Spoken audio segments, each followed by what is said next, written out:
پچھلے ہمارے اس ٹور میں بغداد میں حضرت بہلول دانا رضی اللہ تعالیٰ عنہ بہت مجذوب ہارون الرشید کے زمانے میں گزرے،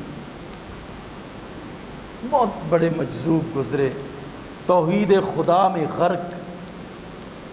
ان کے مزار پر کچھ دیر وہاں پہ بیٹھنے کا اور کھڑے ہونے کا موقع ملا تو ان کا قول یاد آیا اور یقین جانے کہ آنکھوں سے آنسو نکل آئے۔ بہلول دانا سے کسی نے پوچھا کہ بہلول یہ زندگی کیسے گزر رہی ہے، اس کے شب و روز کیسے گزر رہے ہیں؟ تو بہلول نے جواب دیا، مجھ سے پوچھتے ہو کہ میری زندگی کیسے گزر رہی ہے؟ میری زندگی ایسے گزر رہی ہے کہ یہ سورج میری مرضی سے طلوع اور غروب ہوتا ہے،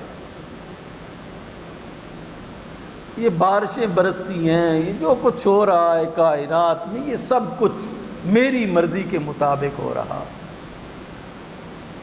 تو پوچھنے والے نے کہا کہ یہ کیسی بات آپ کر رہے ہیں؟ ایک خدا کو ماننے والے کو تو یہ بات بالکل زیب نہیں دیتی کہ وہ کہے کہ یہ سورج، یہ چاند، یہ ستارے، یہ نظام قدرت میری مرضی سے چل رہا ہے، تو یہ تو سب اللہ کی مرضی سے چل رہا ہے۔ بہلول تم کیسے کہہ رہے ہو کہ یہ میری مرضی سے چل رہا ہے؟ کہا بس یہ میری مرضی سے چل رہا ہے۔ کہا نہیں، مجھے مطمئن کرو کہ یہ شرک ہے، یہ دار اسلام سے خارج ہونے کے فکرے اور جملے ہیں، اس لیے مجھے مطمئن کرو کہ یہ تمہاری مرضی کے مطابق یہ سب کچھ کیسے چل رہا ہے۔ تو بہلول نے کہا چل پھر سن کہ میں نے اپنی زندگی کی تمام خواہشات اپنے رب پر قربان کر دی ہیں، اب میری زندگی کی کوئی خواہش باقی نہیں ہے، اب مجھے جو میرا رب کہتا ہے میں اس کی خواہش کے مطابق زندگی گزارتا ہوں، مجھے جو حکم کرتا ہے میں اس کی حکم کے مطابق زندگی گزارتا ہوں۔ اب جب میری اپنی خواہش ختم ہو گئی، میرے رب کی خواہش اور رضا، اس کو میں اپنی خواہش اور رضا سمجھتا ہوں۔ سورج اس کی رضا کے مطابق چلتا ہے، لیکن میری بھی وہی رضا ہے جو میرے رب کی رضا ہے، میری بھی وہی خواہش ہے جو میرے رب کی خواہش ہے۔ چڑھتا تو اس کی مرضی سے ہے، لیکن چونکہ میں نے اپنی مرضی ختم کر دی ہے، اب میں اپنے رب کی مرضی کو میں نے قبول کر لیا ہے، میں سمجھتا ہوں یہ میری مرضی سے طلوع ہو رہا ہے۔ تو یہ جذب کی کیفیت ہے جو انسان پر وارد ہوتی ہے، پھر آپ سمجھتے ہیں کہ وہ ختم ہو جاتا، اس کی اپنی جو ہے وہ اپنی شخصیت ختم ہو جاتی، اپنی خواہشات ختم ہو جاتی، اپنی حاجات ختم ہو جاتی۔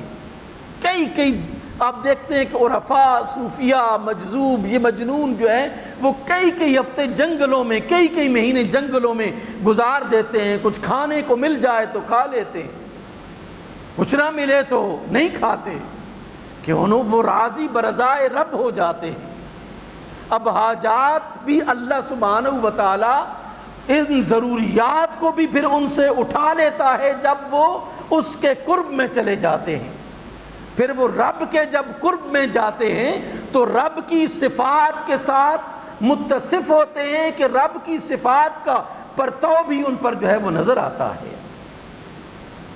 رب کو کھانے کی ضرورت نہیں ہے، جو اس کا مجنون ہو جاتا ہے پھر اسے بھی کھانے کی ضرورت نہیں رہتی، پھر وہ بھی کھانا اس کی پھر حاجت نہیں رہتی، وہ کئی دن تک نہ کھائے تو نہ پیے تو اسے کوئی فرق نہیں پڑتا،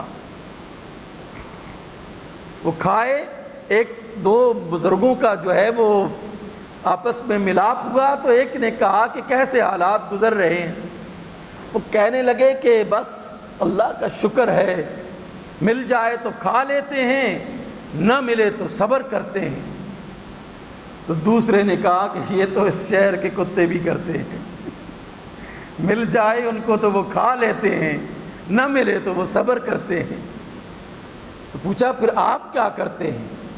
انہوں نے کہا کہ میں یہ کرتا ہوں کہ نہ ملے تو صبر کرتا ہوں، مل جائے تو اس کی مخلوق میں تقسیم کر دیتا ہوں۔ میں اللہ کی صفات کو دیکھتا ہوں کہ وہ کیسے ہے، جب مجھے نہیں ملتا تو میں صبر کرتا ہوں، جب ملتا ہے تو میں اس کی مخلوق میں تقسیم کر دیتا ہوں۔ تو جو اس صفت کے ساتھ متصف ہو جاتا ہے، اللہ کی اس صفت کے ساتھ متصف ہو جاتا ہے، پھر وہ رسول اللہ فرماتے ہیں کہ ابھی تو ربی ہو ویطعمنی ویسقینی، کہ میں تو راتیں اپنے رب کے پاس گزارتا ہوں۔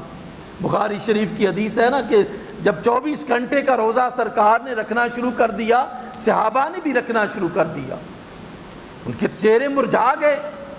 پوچھا یہ چہرے کیوں مرجھائے ہوئے؟ عرض کیا اللہ کے رسول آپ کو دیکھ کر ہم نے بھی یہ شروع کر دیے، نہ کچھ کھایا نہ کوئی پیا، بس روزہ رکھ لیا۔ فرمایا ایکم مثلی، تم میری طرح کب سے بن گئے ہو؟ ابھی تو ربی ہو ویطعمنی ویسقینی، میں تو راتیں اپنے رب کے پاس گزارتا ہوں، وہ مجھے کھلاتا بھی ہے وہ مجھے پلاتا بھی ہے۔